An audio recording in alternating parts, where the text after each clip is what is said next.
sa'yo'y isang putik, larawan mo'y nilalain.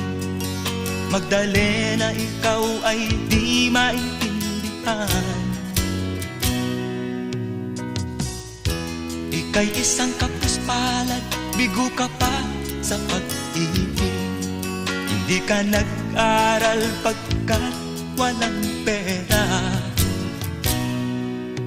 kaya ika'y namasukan dun sa mabininapat pa. Mula noon binansagan, kalapating mababa ang lipa.